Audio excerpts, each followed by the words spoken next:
Okay, so this video gawin natin ang weekly horoscope para po sa may mga Sun, Moon at Rising na Scorpio for May 4 hanggang 10. Ayan. So kung bago kayo, subscribe, like, and share. Kung hindi mo alam yung Sun, Moon at Rising sign mo, sa dulo ng video may link para mapanood mo. Readings are for guidance purposes. Use your free will wisely.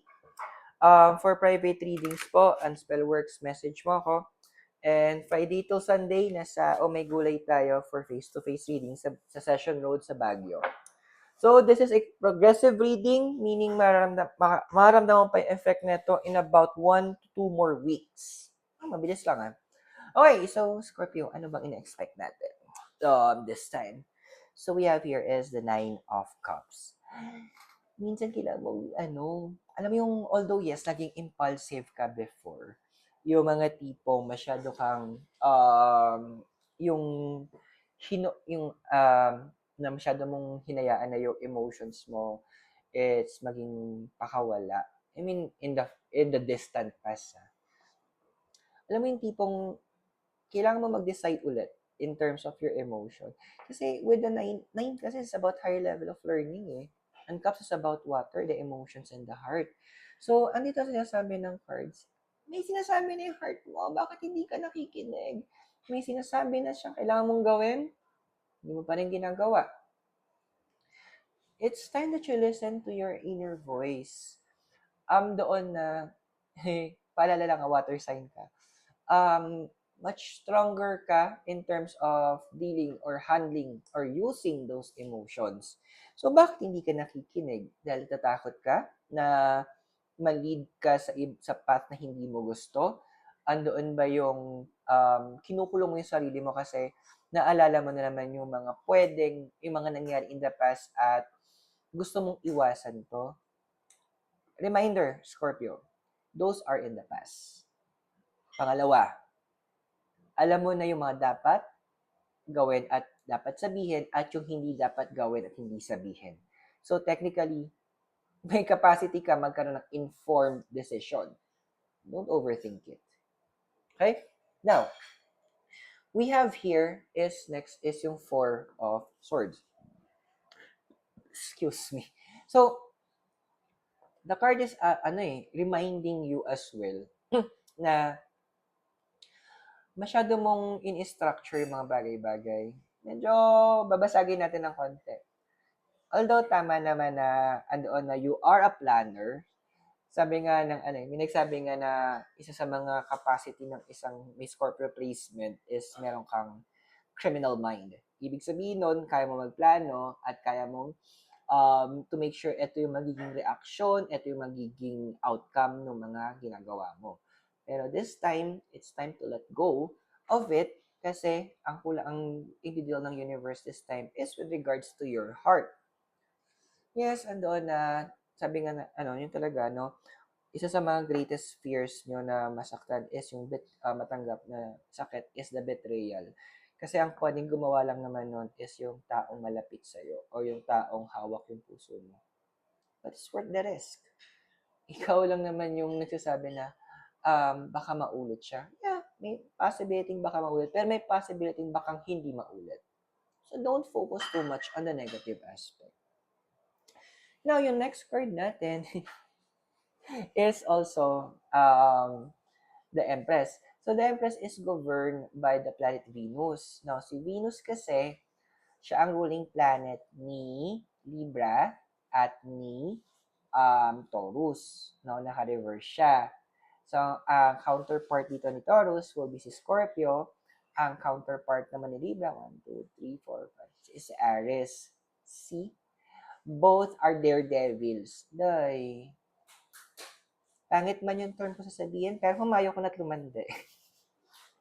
Andito yung point na na masyado mong, wag mo na i-box yung sarili mo. Andun tayo na nag-enjoy ka ngayon. Ang dami sa inyo nag-enjoy bashing in the energy ng Uranus and Gemini, yung ginagawang expansion in terms of your finances, your career. But hindi lang naman doon na expansion ang gustong gawin ng universe. It's also about your connection.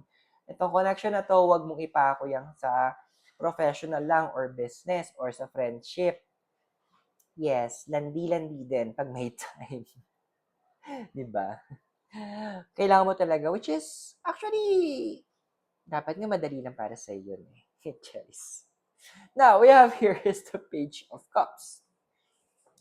Andun, ano eh, um, in the long run, nagbe-build yung part mo na you're longing for companionship. Yes, andoon na parang, bakit mo na ko lalandi? Baka mamaya, ganito, ganyan.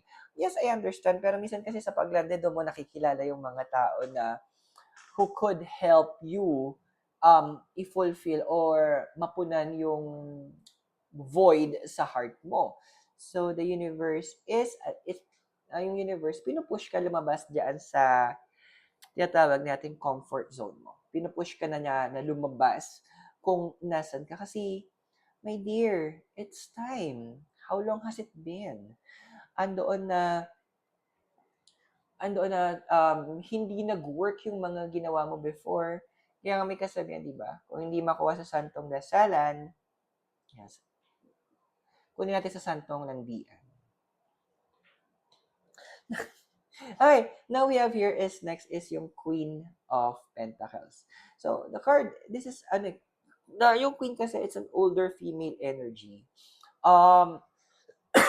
While Pentacles symbol of the earth, tungkol siya sa anything in the physical. So, the card is medyo nagbibigay din siya ng hint na hindi ko kung para sa lahat to or it will be particular sa may mga sun at rising na Scorpio na syempre nga, ayun nga, lalandi ka nga, you will be meeting people na sabihin natin na will be used by the universe to connect you sa mga tamang tao. Now, yung tamang tao sinasabi dito is not necessarily connected sa profession or connected sa business. Pwedeng to tamang taong to is yung tatama na talaga sa'yo. So, andoon na, gamitin mo yung essence ng pagiging Scorpio mo na kapag lumabas ka, andoon na people, andun yung presensya mo, ramdam ng mga tao. So, huwag mong hayaan na masayang yun. Huwag mong hayaan na hindi ka mag-benefit mula doon kasi it is your goddamn right to be loved then. Okay? Okay, so we have here is the devil. Now, although the devil, it's connected kasi to sa, sa sign of Capricorn and it's about the public image and also about career. Hindi naman papabayaan ng universe yung part na yun. Andun pa din na the universe will still start to expand. Actually, baka nga may mga iba sa inyo magkaroon ng opportunity for maybe a part-time work or a promotion or andoon na bigyan kayo ng chance ng universe to uh, start a business or grow your business. Or andoon na kung if you're doing what I'm doing na magkaroon kayo ng moments of expansion in terms ng influence nyo. So, huwag niyong pipigilan. Kaya minsan yung paglandi, ang laking bagay din yan eh kasi minsan hindi naman yung paglandi na ang target is ending is Gerger. No. Sometimes yung paglandi, it builds the proper connection with the right people and allows you to also connect through those new connection. So magiging siya, chain effect. Kasi with the Page of Wands, okay, so this is a younger female energy. Habang si Wands naman is fire about the passions. So, this card is actually showing us na yung point na na paano ba i in the words na baka masabi mo sa'yo, sana tagal ko nang ginawa to. Sana matagal na akong kumembot even before. Na sana matagal ko nang pinagdiskitahan to so that nagawan ko ng paraan to make myself to build that connection, to allow myself to be open to the possibilities of being connected with the right people and also dun sa ideal person mo. So, sino ba ang iyong deities for today or this week? Si Medusa. 20. Fear, reflection, and a wish to survive. Yan na, takot, di ba? And Pluto. 10.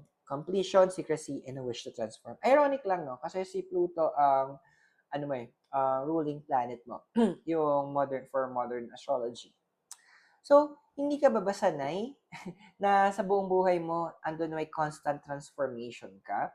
Hindi ka ba nasanay na pinabago ka ng universe? Kasi with Medusa, si Medusa kasi she was betrayed by yung ng goddess na pinagsisilbihan niya.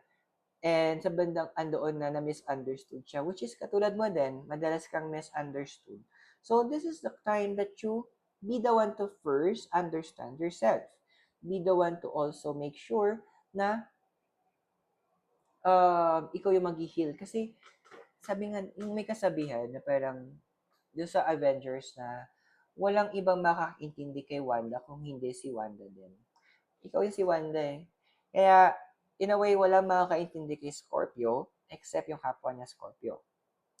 And right now, you understand na kailangan mo ma-heal yung part na yung fear mong yon of trusting people.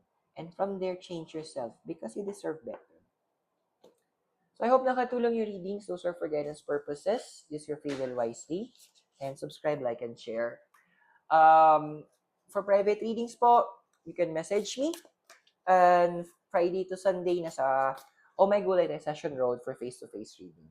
So maraming salamat. God bless Namaste, Hare Krishna, and Basabiyan. Hope to see you soon from Baguio City. Have a great day. Bye for now.